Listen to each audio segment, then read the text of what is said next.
Hello बच्चों, प्रश्न दिया गया है कि एक मनुष्य की आंखों को पूर्णतः दिखाई न देने वाली वस्तुओं का चित्र उन कैमरा फिल्मों के उपयोग से खींचा जा सकता है जो कि सुग्राही है। और यहाँ पे हमें चार विकल्प दिया गया है, जिसमें ए है पराबैंगनी किरणों के लिए, बी सोडियम प्रकाश के लिए, सी दृश्य प्रकाश के लिए, डी औरक्त किरणों के लिए। तो हम लोग इस प्रश्न का उत्तर देंगे और देखेंगे कि कौन सा विकल्प जो है सही होगा। लेकिन उससे पहले हम लोग यहाँ पे मुख्य अवधारणा देखेंगे, जिसके आधार पे हम लोग प्रश्न का उत्तर देंगे।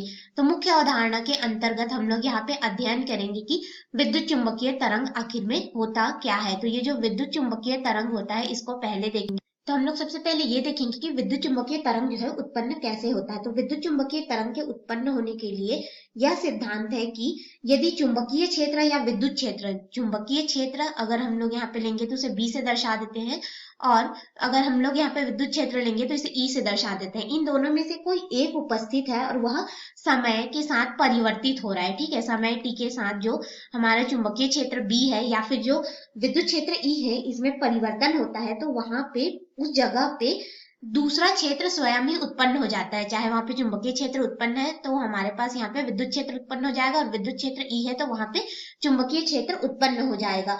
अब यहाँ पे ये दोनों क्षेत्र एक दूसरे के जब उत्पन्न हो जाता है तो एक दूसरे से लंबवत उत्पन्न होते हैं, और ये लंबवत उत्पन्न होते हैं तो क्या होता है कि उस जगह पे एक विक्षोभ उत्पन्न होता है। क्या उत्पन्न होता है? विक्षोभ वहां पे उत्पन्न होता है। और यह जो विक्षोभ उत्पन्न होता है, यही क्या होता है? हमारा विद्युत चुंबकीय तरंग को दर्शाता है, जो कि विद्युत क्षेत्र और चुंबकीय क्षेत्र के मिलकर के बना रहता है। यानी कि ये जो विक्षोभ होता है उसमें क्या होता है? तरंग के गुण होते हैं। ठीक है, तरंग के गुण होने के कारण ये विक्षोभ है, उसमें क्या हो रहा है कि तरंग का गुण होता है, जिसके कारण यह विद्युत चुंबकीय तरंग का निर्माण करता है। और यह किस तरह से होता है, इसको इस चित्र के माध्यम से देखते हैं।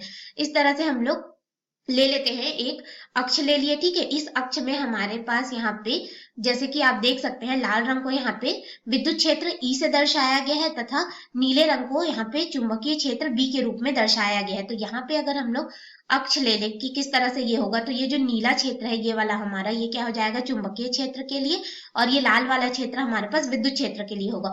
और ये जिस तरफ ये गति कर रहा है, इस तरह से तरंग इस दिशा में गति कर रहा है, तो ये प्रकाश की चाल सी के रूप में इसको दर्शाते हैं, और ये तरंग की गति की दिशा को दर्शाता है। तो आप देख सकते हैं कि एक दूसरे से लंबवत यानी कि 90 अंश पर उत्पन्न हुए हैं ये विक्षोभ जो है, चुंबकीय क्षेत्र और हमारे पास यहाँ पे विद्युत क्षेत्र। और यहाँ पे ये विक्षोभ जो है तरंग का गुण रखता है, जिसकी वजह से हमें इन दोनों के प्रभाव की वजह से एक तरंग प्राप्त होता है, जिसे विद्युत चुंबकीय तरंग कहते हैं। और ये जो विद्युत चुंबकीय तरंग होता है, यह भिन्न भिन्न होते हैं, और जिस वजह से क्या होता है कि इनमें विद्युत चुंबकीय गुण तो होता है। ठीक है, ये विद्युत चुंबकीय तरंग होते हैं, इसलिए इनमें विद्युत चुंबकीय तरंग का गुण होता है। लेकिन इन तरंगों के तरंग दैर्ध्य के परास और आवृत्ति के आधार पर इनके गुण जो है भिन्न भिन्न होते हैं।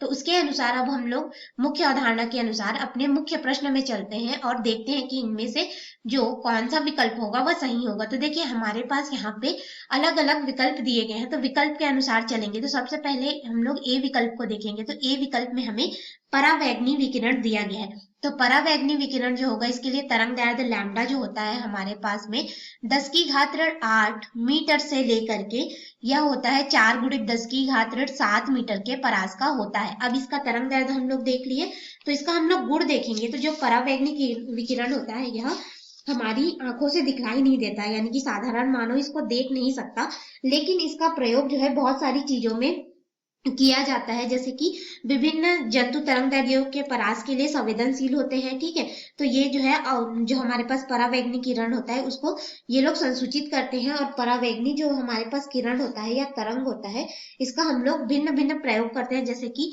स्विमिंग पूल को साफ करने के लिए और क्रिस्टलों का पता लगाने के लिए इसका प्रयोग किया जाता है। उसी तरह से हम लोग विकल्प बी में आते हैं। तो विकल्प बी में हमें यहाँ पे दिया गया है सोडियम लैम्प। सोडियम जो सोडियम लाइट होता है, सोडियम प्रकाश, यह पीले रंग का प्रकाश होता है और यह दृश्य क्षेत्र में आता है, यानी कि हम लोग इसको जो मानव होते हैं इस तरंग को देख सकते हैं। तो ये जो सोडियम लाइट होता है हमारे पास, ये जो सोडियम प्रकाश होता है, इसका तरंग दैर्ध्य अगर हम लोग देखें तो ये हो जाता है 5.78 × 10⁸ मीटर से लेकर के हमें प्राप्त होता है 5.9 2 गुणित 10 की घात यहाँ पे ऋण 7 मीटर के परास का ये होता है। ये हमारे पास 10 की घात ऋण 7 होगा, 10 की घात ऋण 8 नहीं होगा, ठीक है।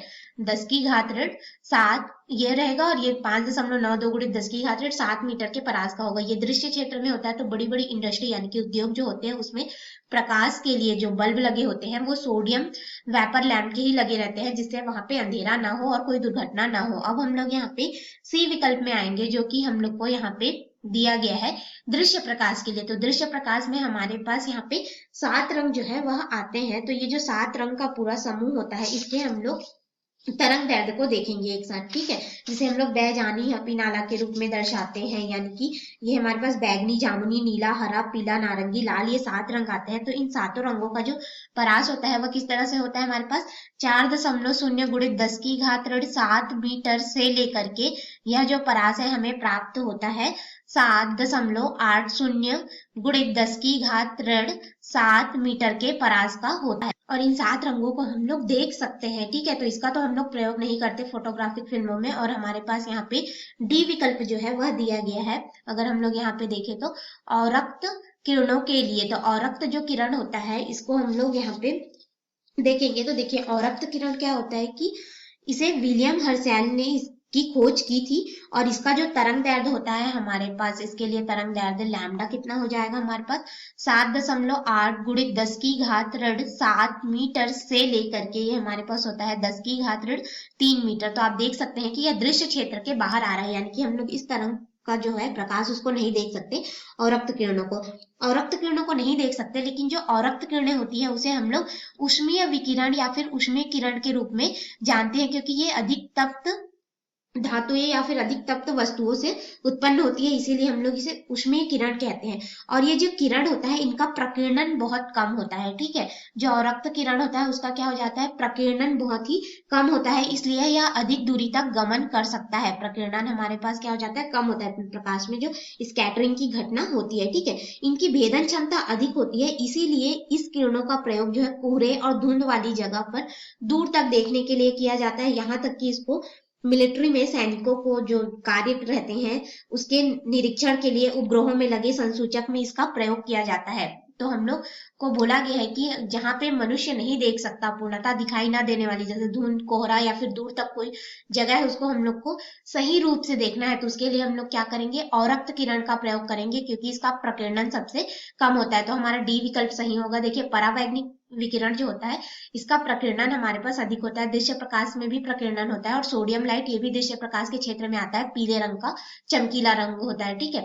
तो इनका भी प्रकीर्णन होता है, लेकिन औरक्त विकिरण जो होता है इन तीनों की तुलना में सबसे कम विकिरण को दर्शाता है, इसीलिए हम लोग इसका प्रयोग जो है फोटोग्राफिक कैमरे के लिए करते हैं, जिसमें हम लोग को दूर तक ना दिखाई दे इसके लिए।